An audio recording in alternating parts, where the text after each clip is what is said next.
प्यारे बच्चों, आज आप कक्षा छठी से वसंत पाठ 3 नादान दोस्त पढ़ने जा रहे हैं। इस पाठ के लेखक हैं श्री प्रेमचंद। प्रेमचंद जी ने इस कहानी में केशव और श्यामा के बारे में बताया है कि कैसे उनकी छत पर एक चिड़िया ने अंडे दिए थे, तो वो उन चिड़िया के अंडों की रखवाली करते हैं या फिर नादानी करते हैं। तो यह बड़ी रोचक कहानी है, आपको सुनते हुए बड़े मज़े आने वाले हैं। तो प्रेमचंद जी के बारे में थोड़ा सा हम जानेंगे। श्री प्रेमचंद जी का जन्म 31 जुलाई 1880 ईस्वी में लम्ही, वाराणसी, उत्तर प्रदेश में हुआ था। प्रेमचंद जी हिंदी और उर्दू के सर्वाधिक लोकप्रिय उपन्यासकार, कहानीकार एवं विचारक थे। उन्होंने सेवा सदन, प्रेमाश्रम, रंगभूमि, निर्मला, गबन, कर्मभूमि, गोदान आदि लगभग 1.5 दर्जन उपन्यास लिखे हैं। उनकी कहानी में मुख्य हैं कफन, पुस की रात, पंच परमेश्वर, बड़े घर की बेटी, बूढ़ी काकी, 2 बैलों की कथा आदि। उनकी लगभग 300 कहानियाँ उन्होंने क्या है लिखी हैं। प्रेमचंद जी की मृत्यु 8 अक्टूबर 1936 ईस्वी में वाराणसी, उत्तर प्रदेश में हो गई थी। सबसे पहले पाठ में आए जो कठिन शब्द हैं, आप सभी उनके अर्थ जानेंगे। कार्निस का अर्थ है दीवार के ऊपर आगे बढ़ा हुआ भाग या दीवार की कंगनी। शुद्ध शब्द का अर्थ है ध्यान। तसल्ली का अर्थ है दिलासा, फुर्से, शीघ्र ही या जल्दी से, पेचीदा, मुश्किल या कठिन, अधीर, जिसमें धैर्य न हो। चारा का अर्थ है भोजन। जिज्ञासा का अर्थ है जानने की इच्छा। हिकमत का अर्थ है उपाय। चाव का अर्थ है शौक। अंदाजा का अर्थ है अनुमान। उधेड़बुन का अर्थ है सोच विचार करना। सुराख शब्द का अर्थ है छेद। आँख बचाकर अर्थ है नज़रों से बचकर। प्रस्ताव का अर्थ है सुझाव। तकलीफ़ का अर्थ है कष्ट या दुख।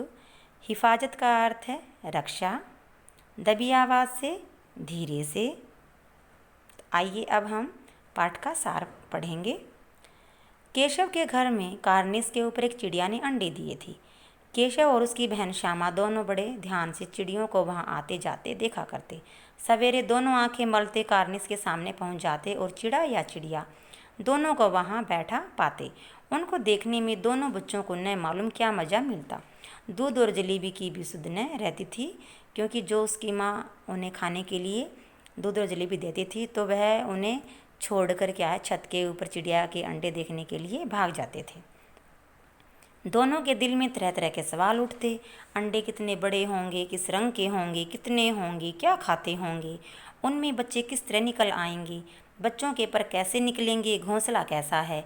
लेकिन इन बातों का जवाब देने वाला कोई भी नहीं था, क्योंकि अम्मा घर के काम धंधों में लगी रहती थी, उसे फुर्सत ही नहीं थी।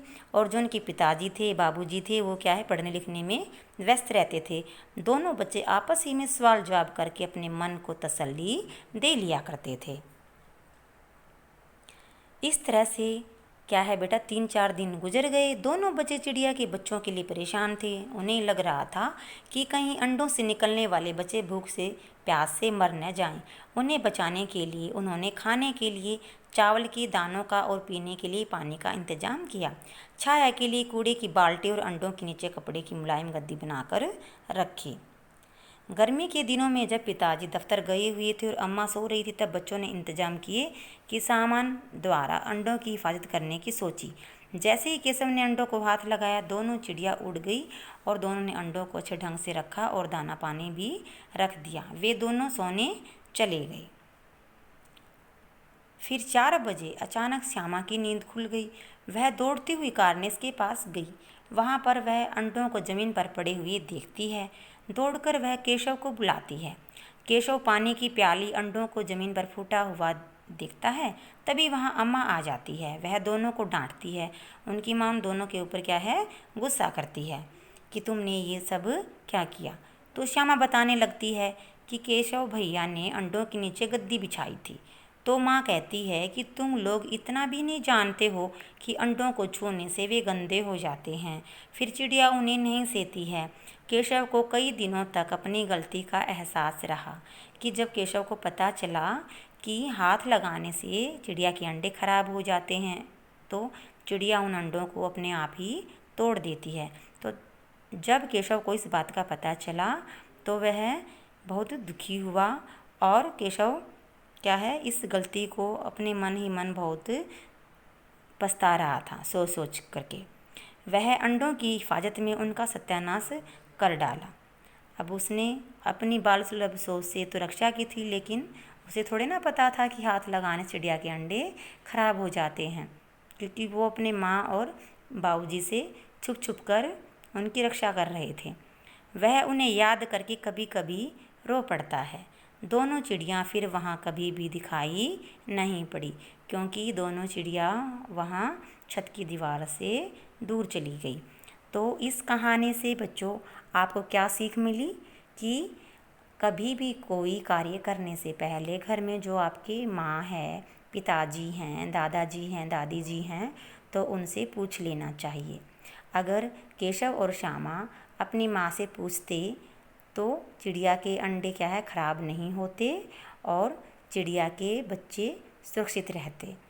तो उनकी बाल नादानी से क्या है, चिड़िया के अंडे क्या है, खराब हो गए। तो आपको इस कहानी शिक्षा मिलती है कि कभी भी चिड़िया के जो अंडे होते हैं या अन्य जो पक्षी होते हैं उनके अंडे होते हैं, तो उनको कभी भी हाथ नहीं लगाना चाहिए। तो आपको यह कहानी बड़ी मज़ेदार लगी होगी। तो आज के लिए इतना ही, आगे फिर मिलेंगे नए पाठ के लिए। धन्यवाद।